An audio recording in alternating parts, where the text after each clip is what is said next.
Première semaine en Martinique, le sable chaud, la mer bleue turquoise. On retire toutes les couches de vêtements et on se jette dans la mer brûlante. Première semaine, je suis avec papy, puis on profite d'être ensemble, de se retrouver, de faire des marches, de papoter. Je me relaxe, je prends du temps.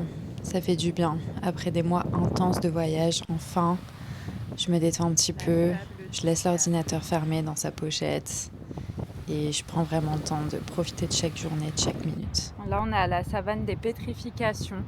C'est une terre qui pétrifie le bois en roche.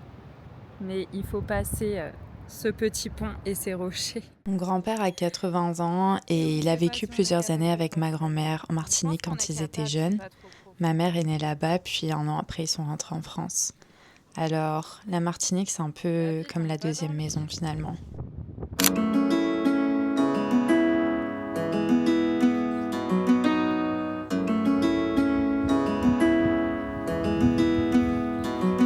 Tous les jours, 30 degrés. Ciel bleu, un manguier au fond du jardin donc, des mangues fraîches pour le petit déjeuner. Quoi rêver de mieux? Je change pas mes habitudes, toujours des flocons d'avoine, des protéines en poudre et puis bien sûr la mangue juteuse et fraîche qui sort juste de l'arbre. Quel bonheur de prendre son temps, faire le petit déjeuner, se poser sur la table, manger, regarder les oiseaux et les petits colibris qui viennent boire dans l'abreuvoir.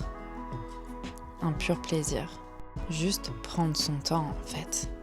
Parce que le rythme du quotidien peut être vraiment intense et on oublie parfois de faire attention à ses sensations, faire attention à l'environnement autour de nous. On fait des gestes machinalement, mais au final, le quotidien défile plus vite qu'on le voudrait. Donc c'est pour ça que parfois, il faut aller un petit peu se ressourcer ailleurs.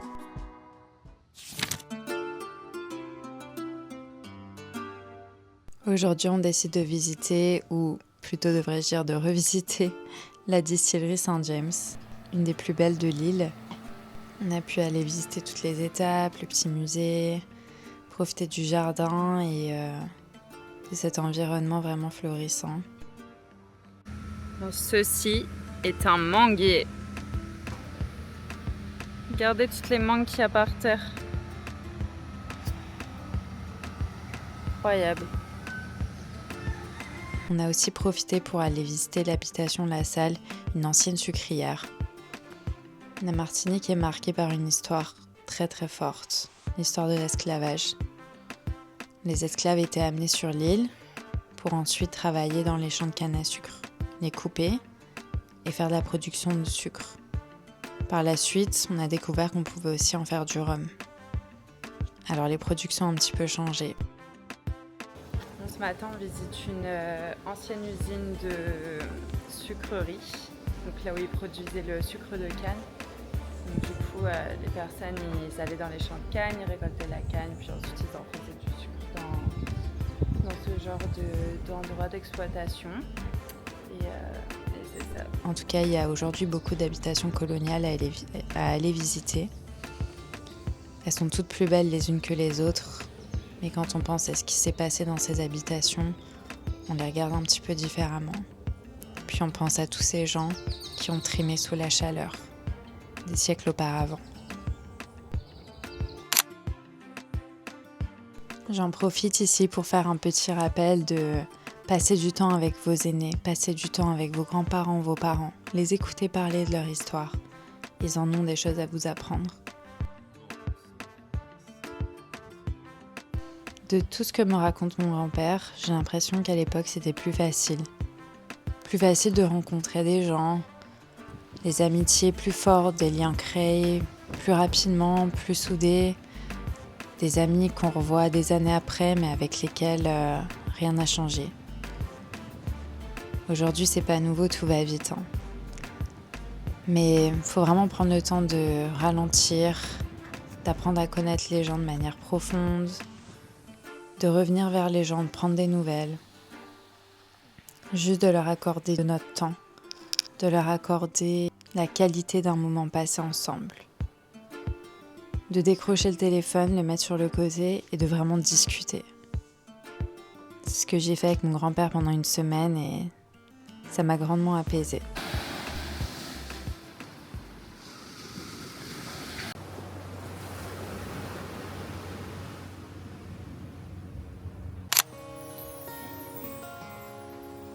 Nono. On attend la Nono. Elle est bien. Viens dire coucou. Oh là là, c'est une blague. Bonjour. Les trois dames. Première journée en Martinique. Vidéo. Première journée. C'est parti.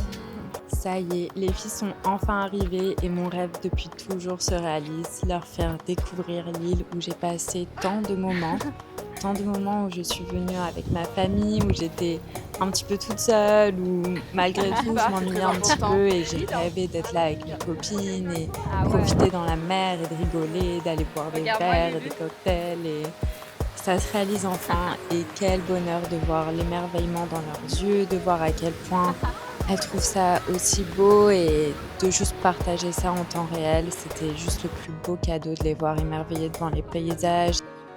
On a passé toute la première journée à explorer, à papoter, à se raconter nos vies. 6 mois qu'on ne s'était pas vus avec tous mes voyages. Ça faisait un bon moment que je les avais pas revus. Donc là, c'était vraiment l'opportunité de se rassembler, de passer du temps ensemble et de juste aller avec le flow sans pression. Il fait ses petits pamphlets.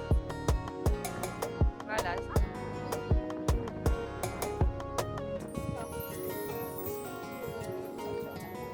Elle est trop chou.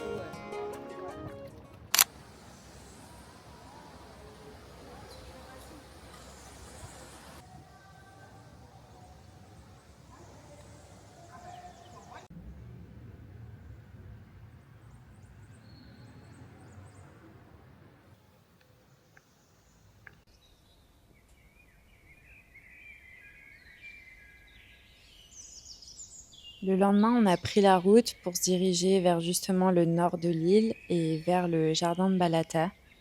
Un jardin tropical magnifique avec toute la diversité qui se trouve sur l'île de la Martinique en termes de flore.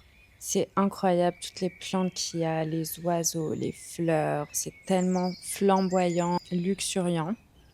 On a vraiment bien profité, on a pris plein de photos, on était encore une fois émerveillés et bluffés de voir toute cette végétation en fait que le climat de l'île produit grâce à l'humidité des pluies tropicales et en même temps la chaleur qui n'est non plus pas trop forte et qui permet justement aux plantes de grandir d'une façon extraordinaire.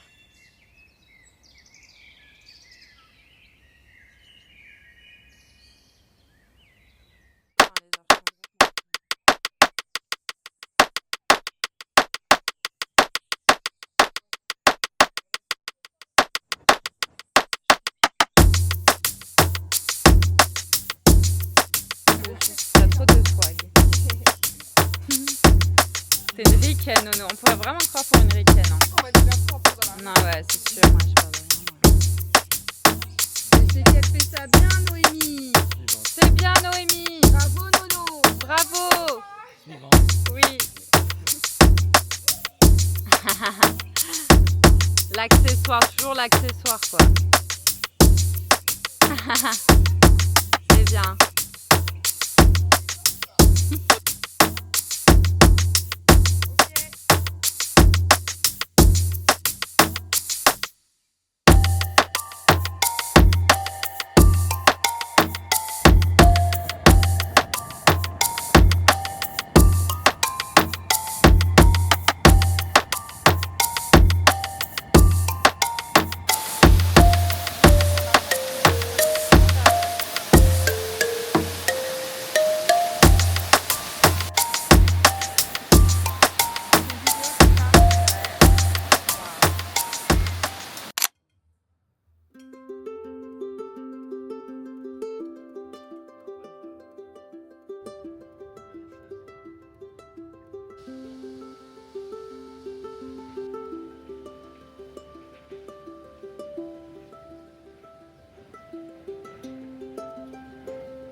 Vous voulez. Petit dentier en mer.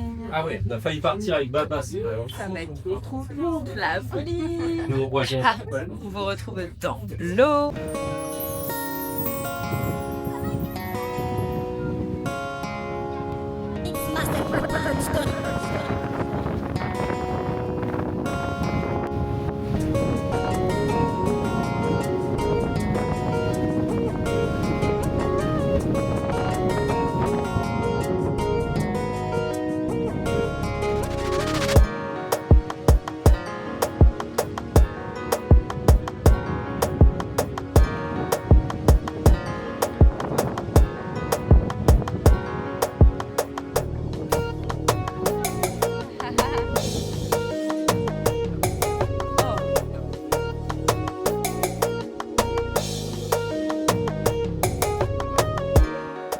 On est sur une île et en fait la particularité c'est qu'il y a 700 iguanes, donc on est en train de chercher les iguanes et de les observer, enfin un peu la chasse, c'est trop rigolo.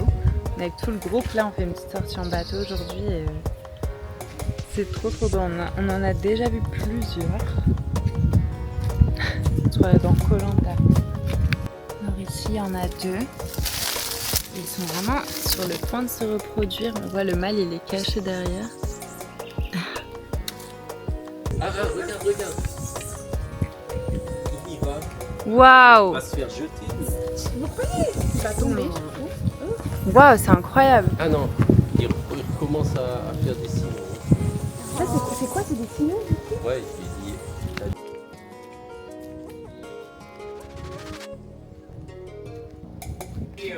À nous les filles. Et on va. Et pour le planteur? Parce que le petit citron, ça fait tout. Hein. Aïe aïe aïe. Ça fait toute la Vous différence. avez pris quoi vous? Alors un petit multifruit, voilà, avec Ouais. un petit zeste de citron. Ah, Voilà. moi c'est un planteur. Et le planteur. Ouais, je reprends mon bête aussi. Hein. Cadre incroyable. Là, ce qui va être facile, c'est de boire une gorgée et ensuite je peux aller Sauter dans la mer. Ah ah. Vas-y encore.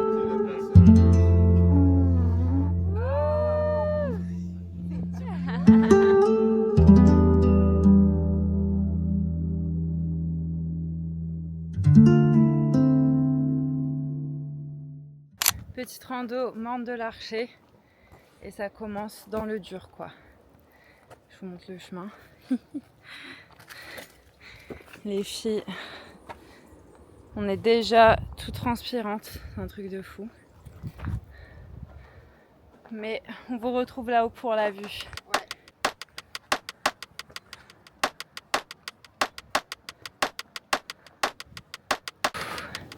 On va faire une énorme partie de la montée.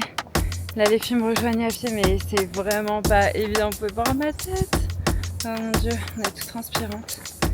Mais on a déjà une super vue depuis les arbres. J'ai hâte d'arriver en haut, ça va être trop beau. Oh, waouh!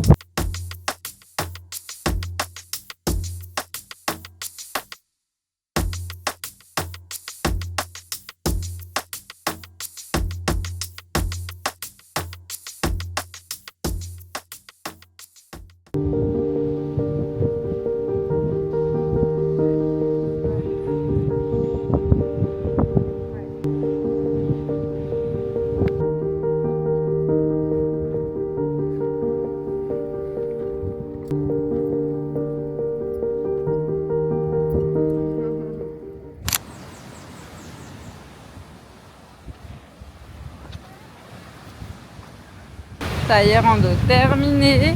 On arrive sur une petite plage de pêcheurs, trop mignonne. Et voilà, mission accomplie.